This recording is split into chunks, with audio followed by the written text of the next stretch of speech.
Sabi nila, si Manalo raw ang anghel sa sikatan ng araw. Yun daw sikatan ng araw, yun daw ang Far East, no? Tapos ang anghel daw na sikatan ng araw si Manalo. Binabasa nila ang Apokalipsis 7:1.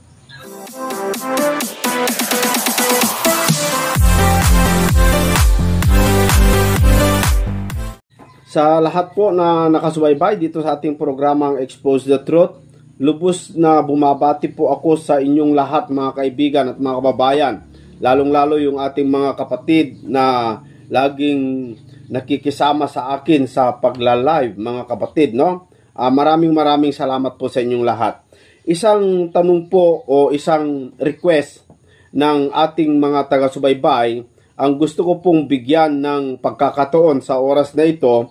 Medyo may katagalan na po ito mga kaibigan, pero ngayon ko lamang po kasi mabigyan ng pagkakataon dahil ngayon ko lamang po nakita yung video na gusto niyang makita mga kapatid. So sabi sa nag-comment sa atin,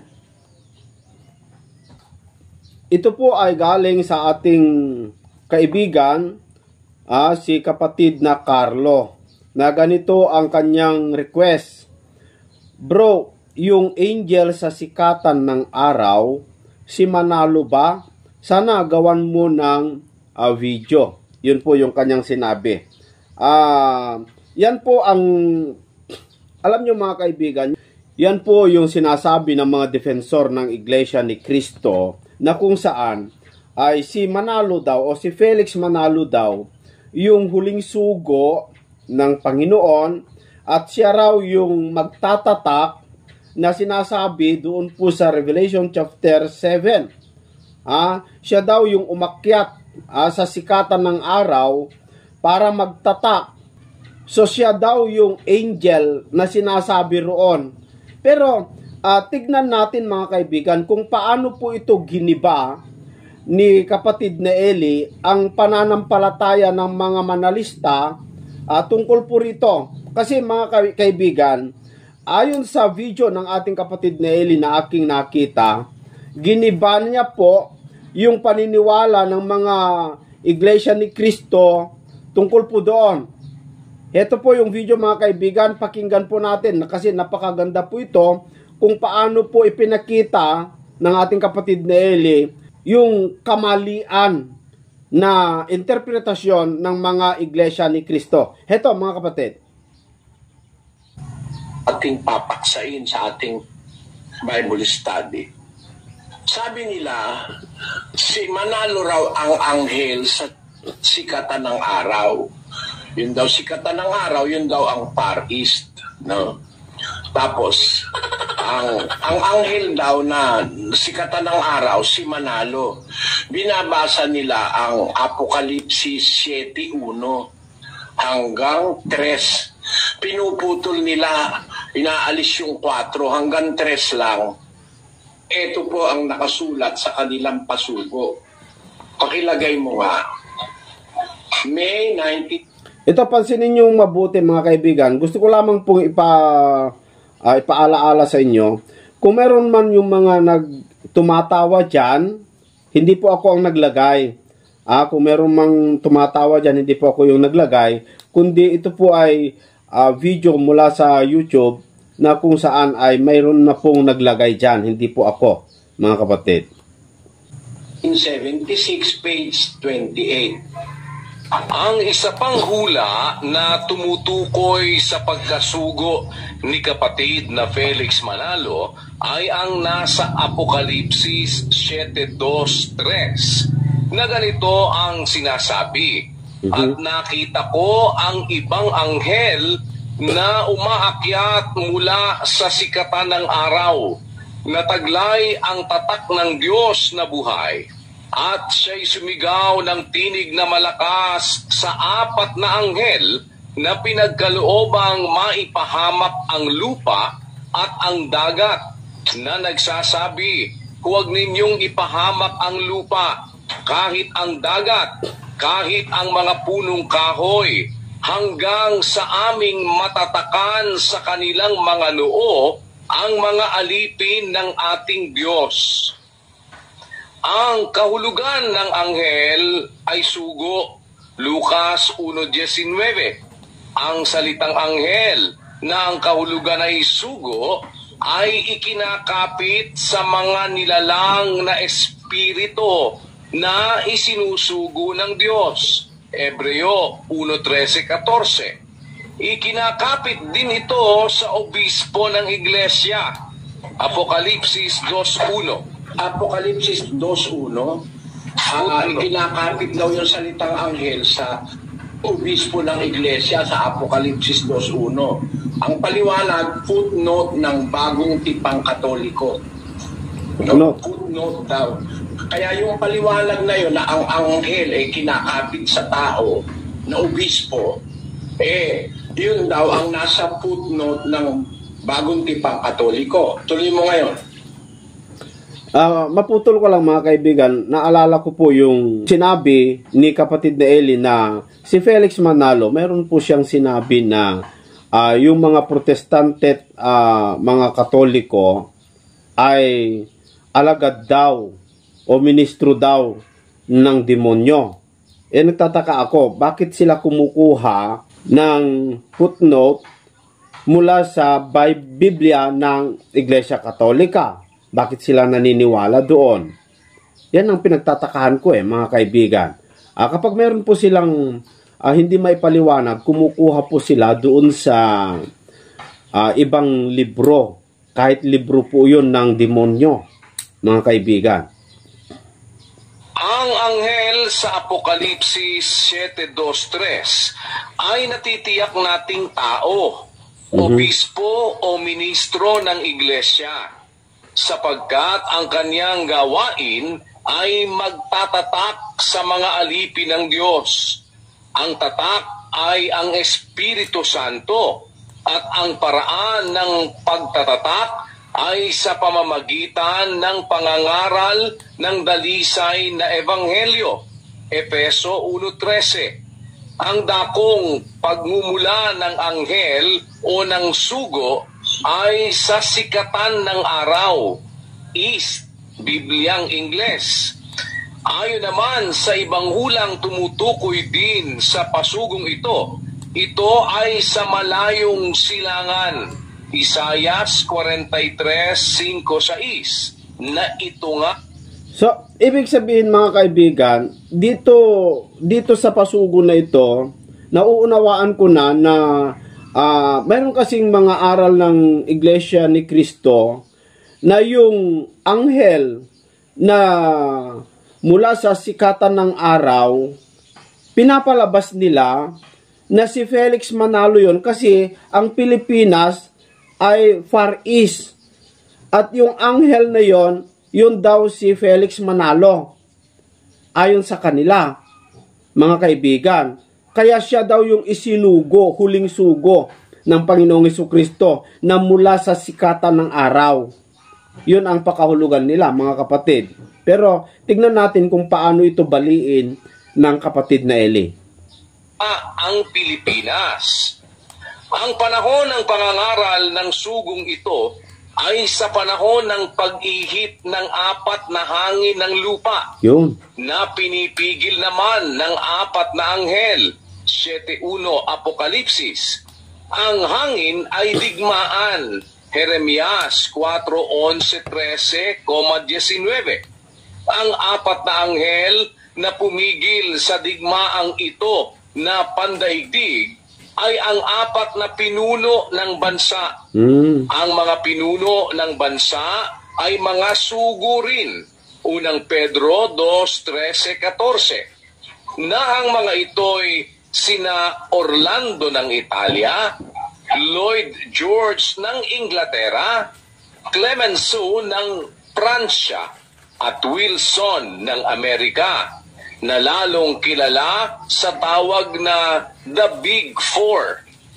World History, pahina 494. Ang digmaang pinigil ng 4 na malalaki ay ang digmaang sumiklab noong 1914 na lalong kilala sa tawag na unang digmaang pandaigdig. Sa panahong ito, 1914, pinasimulan ni kapatid na Felix Manalo. So, lumalabas mga kaibigan, itong the big four na sinasabi nila o yung apat na anghel na pumipigil sa hangin para sirain ang buong daigdig. Ibig sabihin, dito sa pasugo nila, tapos na. Kasi sumiklab noong 1914. Ayun dito pakinggan natin. Ang pangangaral ng dalisay na ebanghelyo ni Kristo upang ibalik. Kita nyo ang kasinungalingan dyan. Sa panahon ito, sabi niya, 1914, nung pagsiklab ng digmaan, na pinigil daw ng The Big Four, pinasimulan daw pangaral ni Manalo ang ebanghelyo. Sinungaling yan kasi sila rin ang may sabi, nag-umpisa siyang mangaral 1913 Nabautismo na nga nung bago matapos ang 1913 Paano mo sasabihin ngayon na diyan pinasimulang ipangaral ni Manalo? O sige, pagkumparahin mo, lagay mo sa screen, makita lang ng ating mga kababayan, Ang sabi doon sa sa itaas, pinigil daw ng Big Four doon sa isang sa isang pasugo. Pinigil daw ng Big Four yung digmaan na sumiklab noong 1914. Ayun. Ayon sa World History, page 494. Sabi niya, ang digmaang pinigil ng apat na malalaki ay ang digmaang sumiklab noong 1914 na lalong kilala sa tawag na unang digmaang pandaigdig. Sa panahong ito, 1914, pinasimula ni kapatid na Felix Manalo ang pangangaral. Mali yan Hindi totoo nagpasimula ng 1914. Nagpasimula 1913. Kaya paano kayo magtitiwala sa isang paniniwala na sa petsa pa lang may discrepancy na? Malaki na ang diferensya, lalo na sa konteksto at sa content. Di umano, si Felix Manalo raw yung anghel na nasa Apokalipsis na nasa sikatan ng araw. Basahin natin ang ginagamit nilang batayan. Sabi ko nga sa inyo, hindi para Manila, kundi para ituro. Bible study kasi ito 7:1 ng Apokalipsis. Pakinggan nyo. At pagkatapos nito ay nakita ko ang apat na anghel na nakatayo sa apat na sulok ng lupa, na pinipigil ang apat na hangin ng lupa upang huwag humihip ang hangin sa lupa o sa dagat man o sa anumang punong kahoy. Take note mga kapatid, sa 7:1 na hindi nila inilagay sa pasugo, nakita ko ang ika-apat na anghel, sabi ni San Juan. Nakatayo sa apat na sulok ng lupa, na pinipigil ang apat na hangin ng lupa. Aba, yung palang apat na anghel, pumipigil sa apat na hangin ng lupa. Yes. So, apat na hangin ang pinipigil. Tandaan nyo, apat ang pinipigil. At upang wag humihip ang hangin sa lupa, o sa dagat man, o sa anumang punong kahoy. Tapos sa 2, at nakita ko ang ibang anghel na umaakyat mula sa sikatan ng araw, na taglay ang tatak ng Diyos na buhay. At siya'y sumigaw ng tinig na malakas sa apat na anghel na pinagkaloobang maipahamak ang lupa at ang dagat. Ayan, bukod dun sa anghel na nasa apat na sulok ng lupa, na pumipigil ng apat na hangin ng lupa. Sabi ni San Juan, nakita ko ang ibang anghel, iba doon sa apat, na umaakyat mula sa sikatan ng araw. No? Mga kapatid, mga iglesia ni Cristo, mga ministro, bigyan nyo lang ito ng pansin. Maliwanagan nawa ang isip nyo. Yung apat na sulok ng lupa, sabi nila, sa kanilang pasugo, iyan daw ang apat na direksyon ng mundo. Ang north, east, south, and west. No? Yan ang sabi nila sa pasugo. Yung apat na direksyon ng lupa, apat na sulok, north, east, south, and west. Ngayon, nung makita yun ni Juan, yung apat na anghel na nakatayo sa apat na sulok ng lupa o apat na direksyon, may nakita siya, isang anghel na umaakyat mula sa sikatan ng araw, mula sa east. Aba, di magkakadalawa ngayon ang anghel sa east. Bakit? Nakukuha mo ang punto ko, kapatid na Daniel. Opo, kapatid na Eli. Meron pa pong iba, lalabas magkakadalawa po. At ibig sabihin ay magiging parehong taga-east. Oo nga no, mga kaibigan. Napansin ko din, mga kababayan, yung apat na hangin at yung apat na anghel na pumipigil dun sa hangin. At bukod sa apat na anghel, andun yung isa doon sa east. Kasi kung northwest, east, south, yung pakahulugan nila. Tama yung sinabi ng kapatid na Eli. Ibig sabihin, kung yung isang anghel na sumigaw para pigilan yung apat, ay nandun sa sikatan ng araw, lumalabas dalawa yung anghel doon sa sikatan ng araw o sa east. Pero ang napansin ko lang po dito, mga kaibigan, maputol ko lamang po, yung anghel, lima kasi lahat yun eh. Apat yung pumipigil sa apat na hangin at isa yung sumigaw. Ang pakahulugan po nila, yung apat na anghel, pinipigilan nila yung malaking kapighatian o digmaan.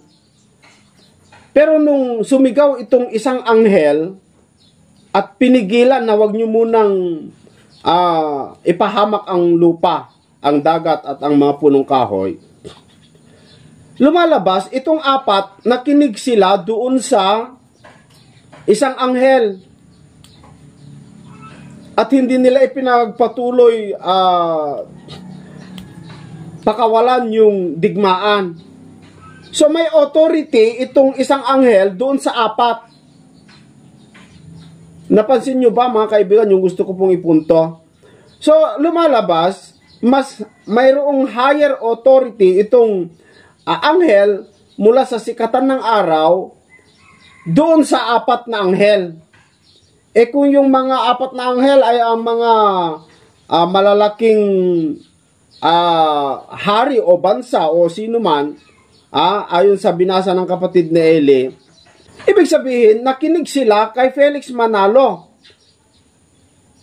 Nakinig sila kay Felix Manalo.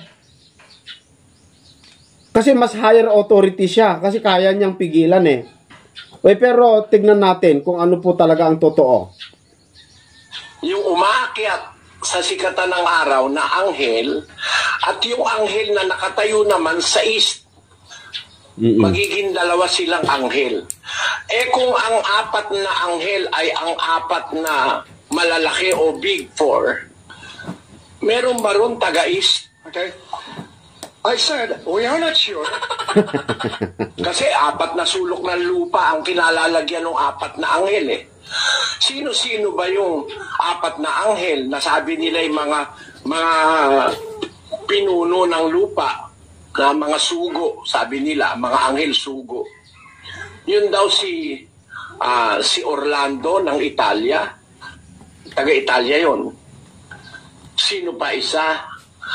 si Woodrow Wilson ng Amerika. Ano? Tapos, si David Lloyd George ng United Kingdom at si Vittorio ng Italy. Ulitin natin, si Woodrow Wilson, Amerika. Si David Lloyd George ng United Kingdom. Si Vittorio ng Italia. At si George Clemenceau of France. Meron ba dyan taga-East? Wala. Mga ministro ni Manalo, makonsensya naman kayo. Meron bang taga-East dyan? Yung si Wilson ng Amerika, si George ng United Kingdom, si Orlando ng Italia, at saka si Clemenceau of France. Meron ba diyang isang taga-East? Wala eh. Sa hula na binabasa at pinagbabatayan nitong mga ni Manalo ng kanyang mga ministro, dalawa ang anghel sa sikatan ng araw. Yung isa, yung pumipigil. At yung isa naman, yung umaakyat. No? Kasi kung ang apat na sulok ng lupa ay apat na direksyon. At saka si Felix Manalo yung umaakyat. Ganun ang pakahulugan nila eh. Tiyak may is doon. Ewan ko lang kung nakukuha ninyo ang aking punto, mga kababayan, ano? Apat na sulok ng lupa, ayon sa pasugo, ay apat na direksyon daw yon. Kaya yun ang north, east, south, and west. The general direction on earth ay north, east, south, and west. North, east, west, and south. Ano? Ngayon, may kasama ng east doon. May anghel doon sa east dahil pumipigil nga eh. Ngayon, may nakita si Juan na ibang anghel umaakyat sa sikatan ng araw. Magkakadalawa yung anghel. Yung isang pumipigil at saka yung umaakyat na sumisigaw ng malakas na tinig. Pag-aralan nyo, mga ministro ni Manalo at mga kapatid na Iglesia ni Cristo. Hindi po si Manalo yung anghel na yan at hindi yan the big four. Makinig lang kayong mabuti. Ito, yung mga galit sa akin, sige, tuloy nyo lang na galit kayo. Sinusumpa nyo ako kung ano-ano pinaglalalagay nyo sa internet. Wala naman akong ginawang masama sa inyo. Pero okay lang yan. Basta pakinggan nyo lang ito at baka sakali magliwanag ang isip nyo. Dahil hindi naman akin ito, salita ito ng Diyos. Yes. Nasa Biblia ito. Ngayon, ayon sa pasugo, yun daw anghel na umaakyat, si Manalo raw yun. Alam nyo ba ang kahulugan ng akyat? Ayon sa kanila. Bakit ikaw umaakyat? Kukuha rin tayo sa pasugo. Ang kahulugan daw ng anghel na umaakyat ay unti-unti na raw nakikilala ang Iglesia ni Cristo. Yung salitang umaakyat, pakibasa nga natin. Basahin natin ito, kapatid na Daniel. Umpisahan mo doon sa 1940. Okay din yung interpretasyon nila, no? Yung umaakyat ay unti-unting umaangat o lumalago yung kanilang iglesia. Doon sa 1914. 1914 nang magsimula ang digmaan. Noon nagsimulang magtanim ng binhi o nangaral ang sugong magmumula sa Pilipinas. So parang magkasabay, ano? Itong pasugo nila, magkasabay yung digmaan at saka yung pangangaral ni Felix Manalo. Para magkasabay. Pero doon sa talata, sa Revelation chapter 7, hindi magkasabay. Hindi po magkasabay Pero sa pasugo nila, magkasabay. So dito yung sinasabi ng kapatid ni Eli na pumalpak yung kanilang interpretasyon doon sa Revelation 7, no?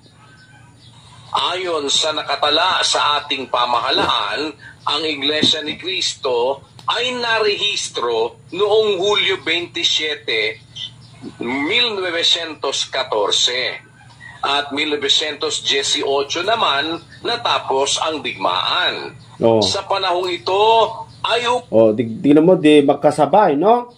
magkasabay yung digmaan at saka yung 1914 na pangangaral ni Felix Manalo. Magkasabay eh. Pero sa Revelation, hindi magkasabay eh. Umaakyat na. Ibig sabihin ay unti-unti nang nahahayag ang sugo at pasugo na hinulaang lilitaw dito sa Pilipinas. Ayan, ang kahulugan daw nung umaakyat na, ibig sabihin, hindi ko imbento ito, nasa pasugo ito. Ibig sabihin, unti-unti nang nahahayag ang sugo at pasugo sa Pilipinas. Napasugo. Mga kababayan, isipin nyo lang, 1914, noon daw umaakyat yung sugo. Ibig sabihin, nahahayag na, nakikilala na si Manalo noong 1914. Tapos, noong 1980 naman daw, napigil na noong The Big Four yung digmaang pandaigdig. No? Sa talagang real facts, umakyat na si Manalo, nag-umpisa ng umakyat 1913. Nangaral na eh.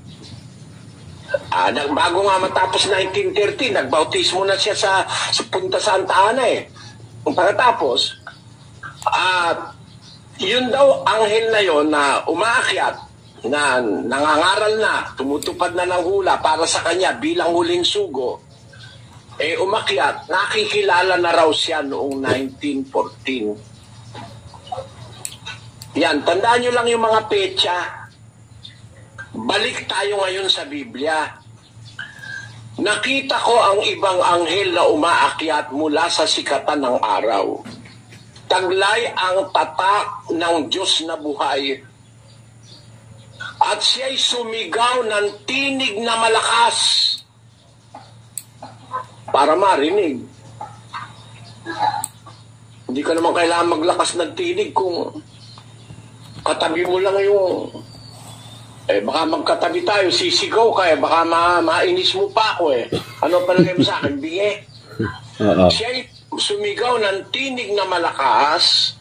Kanino?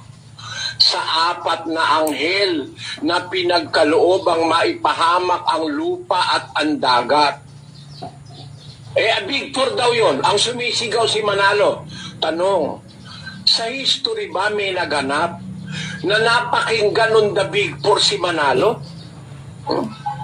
Na sumigaw siya ng malakas. Huwag niyong ipahamak ang lupa, kahit ang dagat, kahit ang punong kahoy. Hanggang aming matatakan, magtatatak muna kami. Aba, lumalabas pala, bago yung digmaan ay sumiklab, magtatatak muna. Mali ang interpretasyon. Kasabay daw nung digmaan Hindi nga kasabay Bakit? Pinipigil nga nung apat di hindi pa sumisiklab. Oo. Kayo, para sa inyo, sa mga iglesia ni Cristo, yung pag-akyat, kaalinsabay nung paggera. Kung ang hangin ay gera nung 1914, dapat huwag matuloy. Oo. Hanggang makapagtatak muna. Oo nga Tama Tama yung sinasabi ng kapatid Nelly Kasi doon sa pasugo magkasabay pero salamat na lang at napansin ng ating kapatid Nelly. Ba't natuloy? Yun. At sino ang pumigil? Sabi nyo, Big Four. Kailan ba nabuo ang Big Four? Nabuo ang Big Four 1918. 1913 pa lang sinisigawan na ni Manalo. Noon lang nabuo. Mag-isip kayo, ulitin ko. Apokalipsis 7:2. Kailangan natin itong ulit-ulit para maintindihan Nakita ko ang ibang anghel na umaakyat mula sa sikatan ng araw. Si Manalo yan, di umano. Taglay ang tatak ng Diyos na buhay. Siya'y sumigaw ng tinig na malakas sa apat na anghel na pinagkaloobang maipahamak ang lupa at dagat. Ano ang sigaw niya doon sa apat na anghel? Sa 3, na nagsasabi, Huwag ninyong ipahamak ang lupa, kahit ang dagat, kahit ang punong kahoy, hanggang sa aming matatakan. Aba, mangyayari muna pala yung pagtatatak bago yung hangin ay umalpas. Oo. Aba, sa kaso ni Manalo, ay nagtatatak na siya, ay umalpas na ang hangin, nagdigma na, saka siya ngayon nangaral. Mali ang timing. Mali. No? Mali. Sa pakahulugan nila, hindi ko pakahulugan yon, nasa pasugo yon. Ang nasa Biblia, yung hangin, pigilan. Huwag niyong ipahamak, sabi, kaya nga pumipigil yung apat. Ang kahulugan ng pumipigil, mga kapatid, para wag humihip. Ang sabi dun sa 7:1, no? Hindi pa hihip yung hangin. Nakita ko ang apat na anghel, nakatayo sa apat na sulok ng lupa, pinipigil ang apat na hangin ng lupa upang wag humihip ang hangin sa lupa. Apat yan, ha? Sa dagat o sa anumang punong kahoy, yung apat na hangin. Pinipigil nung apat na anghel. Kaya ngayon, paglitaw nung isang anghel na mula sikatan ng araw, sinabi niya, huwag niyong ipahamak ang dagat o ang lupa. Kahit ang punong kahoy. Hanggang sa aming matatakan, magtatatak muna kami. Bago yung hangin na yan ay paalpasan ninyo. Hanggang sa aming matatakan sa kanilang mga noong, mga alipin ng ating Diyos.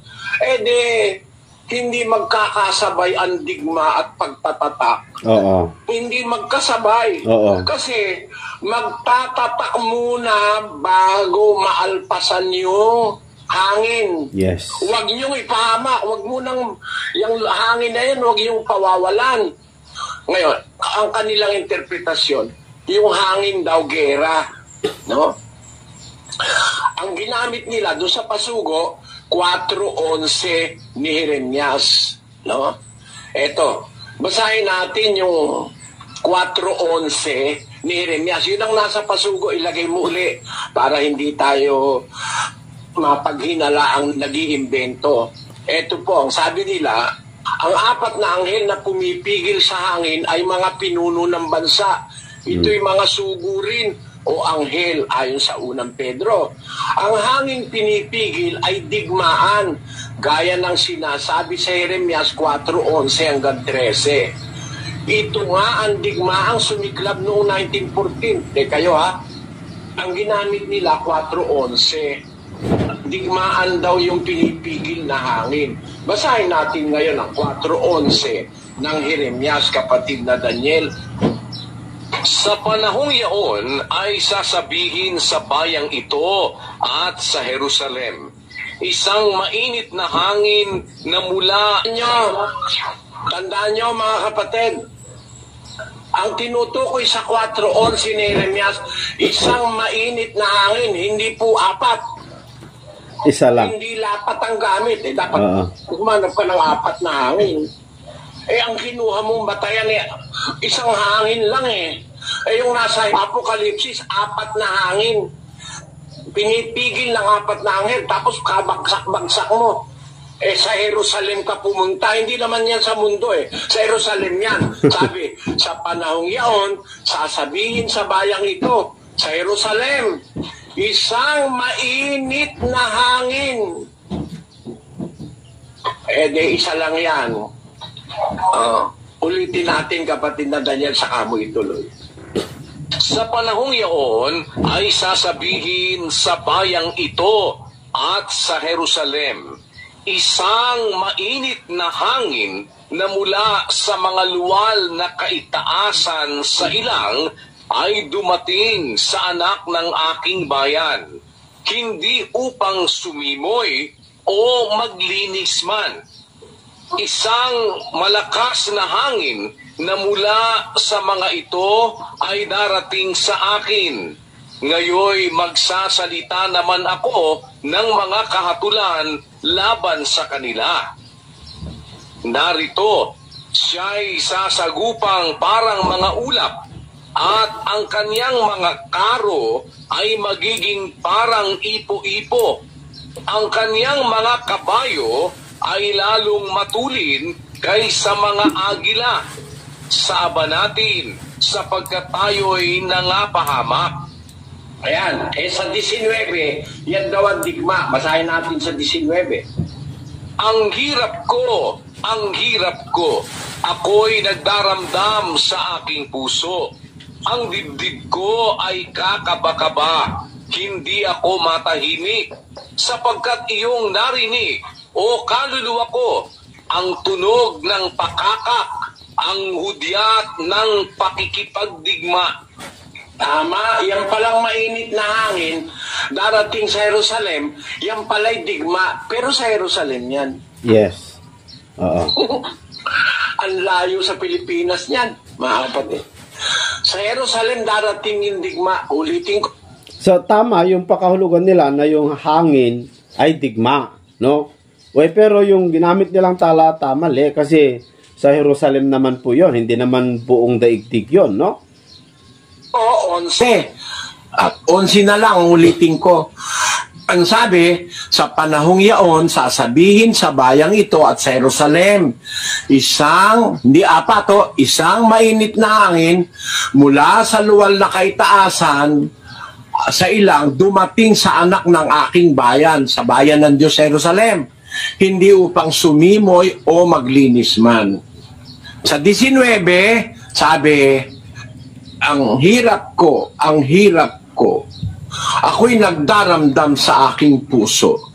Ang dibdib ko'y kakaba-kaba. Hindi ako matahimik sapagkat iyong narinig o kaluluwa ko ang tunog ng pakaka, ang hudyat ng pakikipagdigma. Dito sa talatang ginamit, talagang digma itong hangin. Pero isang hangin ito. Actually nga, sa 11, isang hangin ng pagkakasabi Diba? Lagay mo sa titas. Isang mainit na hangin.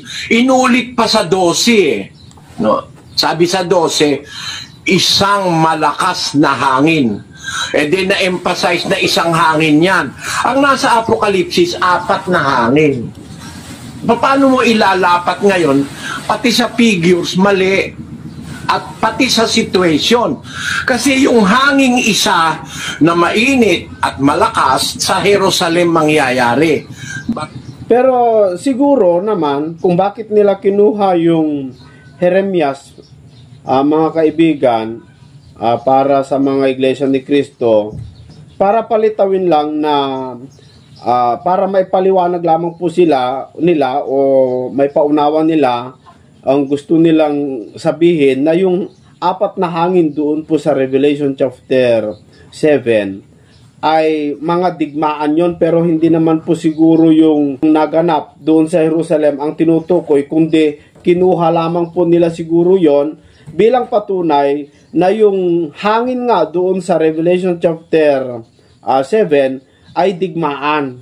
Ganun po siguro ang paliwanag o interpretasyon ng mga Iglesia ni Cristo dito, mga kaibigan, no? Kung kukunin naman natin yung side ng Iglesia ni Cristo, magkakadigma ang Jerusalem. Alam nyo kung kailan ito nangyari? 1914 ba nangyari ito sa Jerusalem? Basahin po natin ang aklat ni Propeta Daniel 9:2. Nang unang taon ng kaniyang paghahari, akong si Daniel ay nakaunawa sa pamamagitan ng mga aklat ng bilang ng mga taon na sinalita ng Panginoon kay Jeremias na propeta dahil sa pagkaganap ng pagkasira ng Jerusalem 70 taon.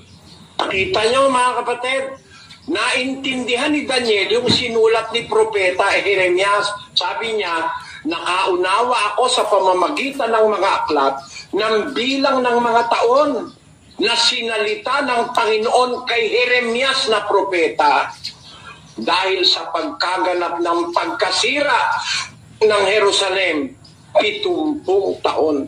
Magkakagera sa Jerusalem katuparan ng hula ni Propeta Jeremias na naunawa ni Propeta Daniel na magaganap yan 70 taon. Ngayon, tingnan natin sa istorya, kailan nawasak ang Jerusalem? yung mainit na gera, hangin, ay meron po tayong ebidensya pisika. Doon po sa Roma, meron po doon tinatawag na Ark of Titus, yung arko ni Tito. Nagkapalad kami ng kapatid na Daniel, pumunta ron para tignan yung mga ulat sa Biblia. Ito po ang aking nabasa roon sa Ark of Titus. Basahin natin, kapatid na Daniel. Ito po, the Ark of Titus is a 1st century honorific ark located on the Via Sacra, Rome, just to the southeast of the Roman Forum.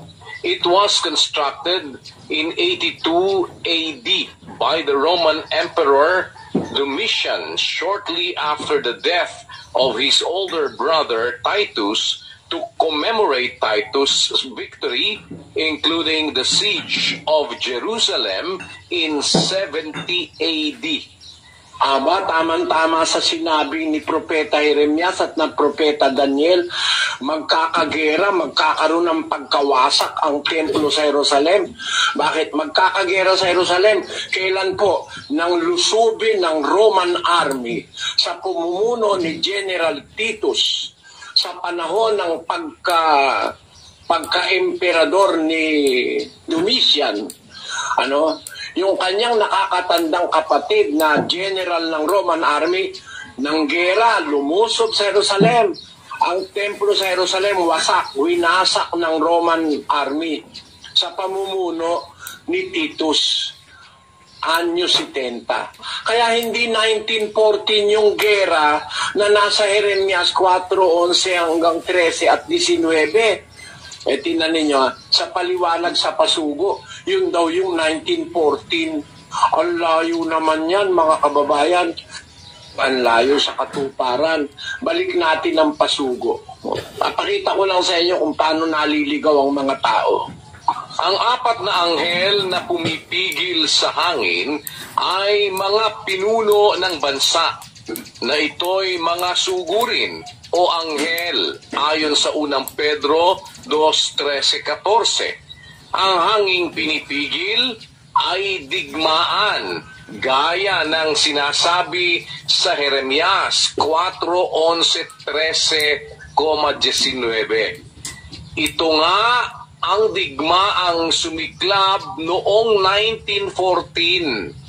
Ang 4 na pinuno ng bansa na kumakatawan sa pagpigil sa digmaang sumiklab noong 1914 ay sina Lloyd George ng Gran Bretanya, Clemenceau ng Pransya, Orlando ng Italia, at Wilson ng Amerika. Malayo nga talaga, no? Malayo talaga yung pakahulugan ng Iglesia ni Cristo dito. Talaga yung nagawa doon po sa Jeremias ay yun po yung sinasabi nilang nagawa noong 1914 pala, no? So ibig sabihin talagang malayo yung kanilang interpretasyon. Sila ay lalong kilala sa tawag na The Big Four. Kita nyo? Yun daw ang Big Four, ang pumigil, yung 4 na anghel. Sa alinsabay ng pagpigil na ito, kasabay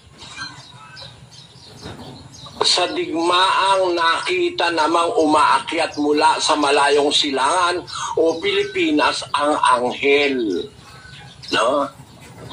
O sugong mangangaral ng tunay na ebanghelyo.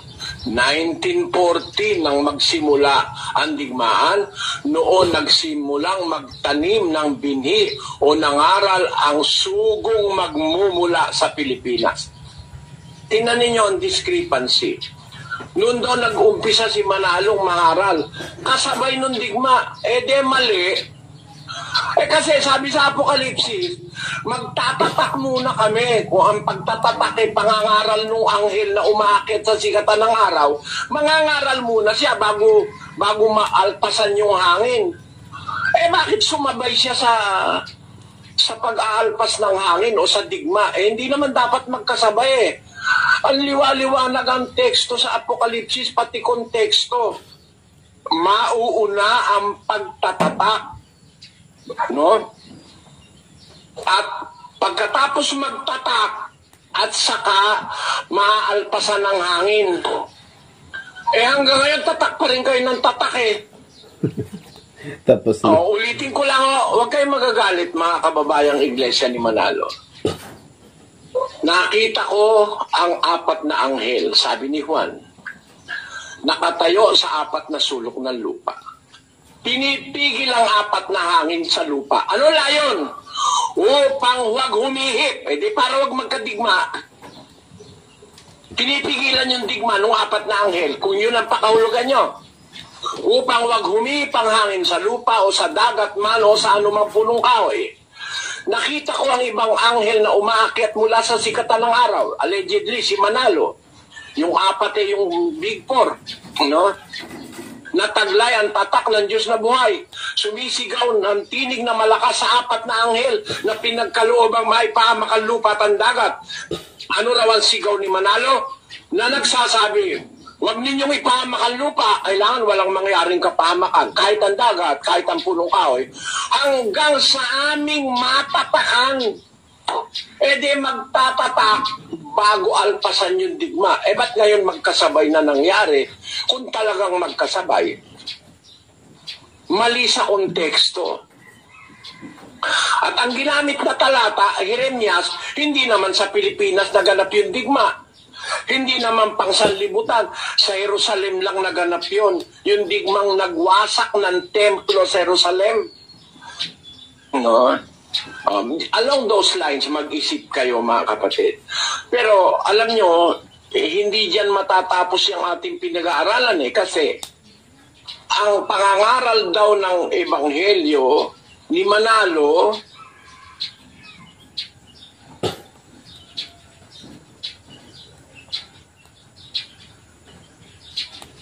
ayun, naputol, nawalan ng sound. Sayang, napakaganda pa naman. Pero alam nyo mga kaibigan, dito sa tinatalakay ng ating kapatid Nelly, tama yung kanyang komento na hindi po si Felix Manalo yung anghel na umakyat mula sa sikatan ng araw. Kasi hindi naman nagtugma yung mga paliwanag nila tungkol po doon sa The Big Four at saka yung tinutukoy doon sa Jeremias na ang pakahulugan nila yung 4 na hangin ay gera. Pero naganap daw noon 1914. Pero yung naganap doon sa Jeremias ay sa Jerusalem lang naman talaga ayon sa pinakita o patutuo ng ating kapatid na Eli, at yun ay naganap noong 82 to 70 AD mga kaibigan. So hindi magkatapat, no? Pero ayon sa ibang mga video na napakinggan ko sa ating kapatid na Eli tungkol po dito sa 4 na hangin, kung atin pong babasahin mga kaibigan yung 4 na hangin na tinutukoy sa talata, ay hindi po ito normal o hindi po ito basta-basta digma lang Kasi yung digma na magaganap doon po sa Revelation, magaganap yon, sabi yung isang anghel, basahin po natin mga kaibigan. At pagkatapos nito ay nakita ko ang 4 na anghel na nakatayo sa 4 na sulok ng lupa. Tama nga, sa north, west, south, east. Na pinipigil ang 4 na hangin. Na kung saan yung 4 na hangin ng lupa upang wag humihip na ang hangin sa lupa o sa dagat man o sa anumang punong kahoy. Bakit? Bakit niya pinipigilan? At nakita ko ang ibang anghel, so maliban doon sa 4, meron pang isa na umaakyat mula sa sikatan ng araw. Ito nga yung tinutukoy ni kapatid na Eli kanina, nataglay ang tatak ng Diyos na buhay. At siya'y sumigaw ng tinig na malakas sa 4 na anghel na pinagkaloobang maipahamak ang lupa at ang dagat. So, ibig sabihin yung digmaan o kung digmaan man ito na magaganap sa mundo ito hindi lang sa Jerusalem buong mundo ito kapag pinakawalan nila yung apat na hangin, yung mundo natin mga kaibigan ay talagang mawasak, mawawasak. Hindi lang sa Jerusalem at hindi lang ang lupa, kundi pati dagat, pati mga kahoy, lahat-lahat masupok na. Lumalabas, itong apat na hangin na ito, magaganap ito pag ang mundo na ay wawasakin na. So hindi po talaga yung sinasabi ng mga iglesia ni Kristo ito. Kasi kung atin pong pag-aralang mabuti, mga kaibigan, itong talata, yung apat na hangin, meron pong kapangyarihan para ipahamak ang lupa at ang dagat. Kahit anong lakas na gera naman, mga kaibigan, ay hindi mo naman maipapahamak ang dagat pero itong nakalagay dito sa talata, pati lupa, pati dagat, pati mga punong kahoy, talaga mapahamak. Ibig sabihin, mawawasak na ang mundo. Wawakasan na niya ang buong daigdig. Ayon sa ating pagkaunawa, kung ito'y magaganap yung apat na hangin. Ang katunayan, para hindi madamay itong mga maliligtas, sabi nung anghel, magtatatak muna. Sa tatak ng Diyos. Hawak niya yung tatak ng Diyos. Kung ang tatak ng Diyos ay ang salita ng Diyos, o ang Biblia, mga kaibigan, o yung doktrina, aral na matuwid, mga kapatid, ibig sabihin, yung mga Kristiyano, kapag sila po'y natatakan sa pamamagitan ng salita ng Diyos, hindi po sila madadamay, miski mapahamak na ang lupa't dagat, mga kahoy, kahit ipahamak na itong apat na anghel, dahil sa natatakan na itong mga Kristiyano, hindi po sila madadamay. Kaya sabi nung anghel, huwag nyo munang ipahamak, magtatatak muna ako. Magtatatak muna, sabi niya. Para masave yung mga Kristiyano doon sa malaking kapighatian. Ito yung tinatawag na malaking kapighatian na sisiklab sa buong daigdig. Pero ito, mga kaibigan, ayon po sa aking pagkaunawa at napakinggan din sa ibang mga video na paliwanag ng ating kapatid Daily, magaganap ito yung tinatawag na Great Tribulation. Pero sa kaligtasan na ito, kasi wawakasan na ang buong daigdig. Kapag pinakawalan itong apat na anghel, itong apat na hangin, matatapos na mundo. Kasi pati lupa, pati dagat, hindi lang mga tao, pati lupa at dagat talagang wawakasan, mga kababayan. So iba yung pagkaunawa o paliwanag ng mga iglesia ni Kristo dito, na yung Revelation chapter 7 ay naganap noong 1914. At saka, tama si kapatid na Eli. Bakit? Kasi, yung pasugo, ayon sa ating napanood, mga kababayan, yung pasugo, magkasabay yung digmaan, at saka yung pangangaral ni Ka Felix Manalo. At ang nakapagtataka pa dito, mga kaibigan, tapos na yung digmaan, pero hindi naman napahamak ang lupa, hindi naman napahamak ang dagat, hindi naman napahamak ang mga punong kahoy. Hindi naman Kung talagang tapos na yung apat na hangin, napakawalan na, at sumabay doon sa pangangaral ni Felix Manalo, hindi sana napahamak na ang buong daigdig, buong lupa, mga kaibigan. Napahamak na sana pati dagat. Pero lumalabas, hindi naman hindi naman, kung tignan mo lang ng realidad, ay hindi naman napahamak ang lupa't dagat, mga kababayan. Buhay pa naman tayo. Okay, pero yung pagtatatak, tuloy pa rin. Pero yung apat na hangin, tapos na. Ang katunayan, wala na yata yung the Big Four na tinutukoy ng mga iglesia ni Cristo na pumigil doon sa hangin. Namatay na yata sila mga kaibigan, aywan ko lang. Okay, pero tuloy pa rin ang pagtatatak nila. Ayon sa talata, pagka natatakan na ang mga maliligtas, ay saka mag-uumpisa yung the Big Four sana, o yung apat na hangin.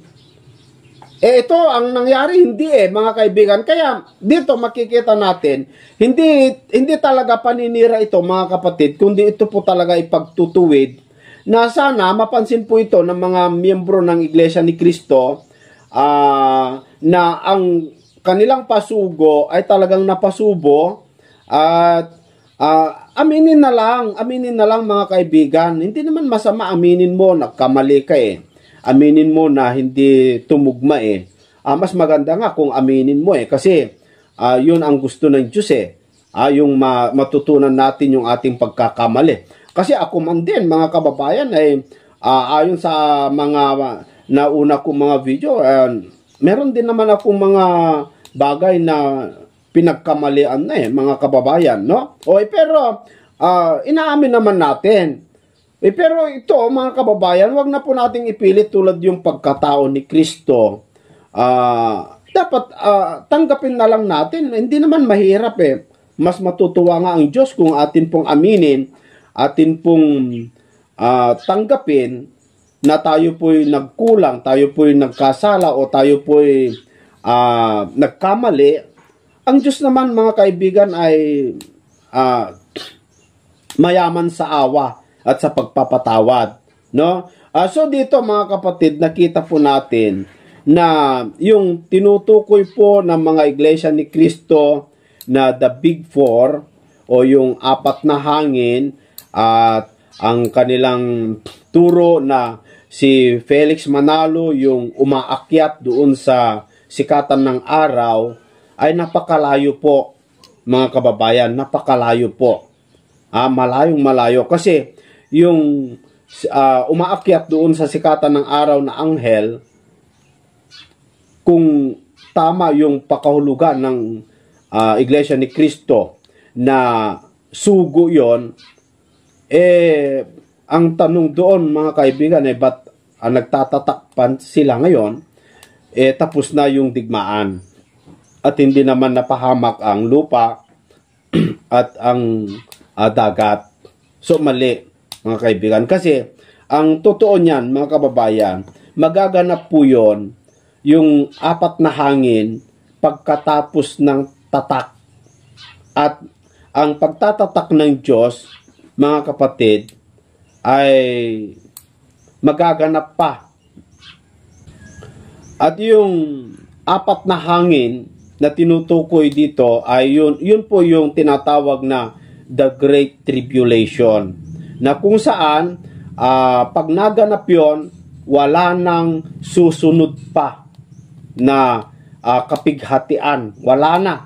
Tatapusin na. Yun na yung pinakahuli. Kaya nga, kapag pakawalan niya yung apat na hangin ay talagang wasak na ang mundo paano bang kakaroon pa ng digmaan o kapighatian? Wala ng tao, wala ng mundo.